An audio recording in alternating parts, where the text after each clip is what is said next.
గెలగెల పారుతూ ఓ నాన్న ఏంటి చేతను ఓ అదే అంటే ఏం లేదు అలా బలదూరు తిరగడానికని అదే ఫ్రెండ్స్ ఇచ్చినారు కదా వాళ్ళని ఒకసారి పలకరించి పోద్దామని వెళ్తున్నాను.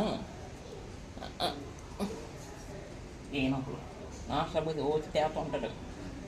ఆగనన్న అసలు ఏడు అనుకుంటున్నాను ఎవరు నువ్వు అసలు ఏడు అనుకున్నాను అంటున్నాను. నీ కొడుకు రేంజ్ ఏంటి?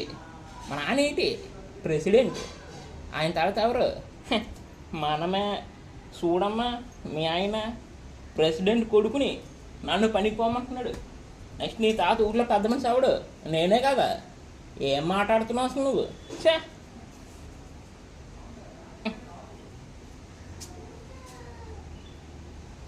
ఇంకా చాలు, ఇంకా చాలు. అంటే అంత బిల్డప్ ఎందుకు? పోయి పుస్తకాలు తీసి చదువురా నాయన అని అంటున్నావు అంతే కదా. నాకు అర్థమైందిలే. అంటే ఏం లేదు, మొన్న సీనియర్ చెప్పాడంట నేను సిగరెట్ తాగితే నేను చూపిస్తాడని. ఎంత మాట!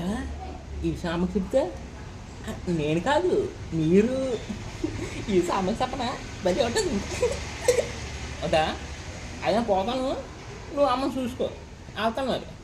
బాయ్.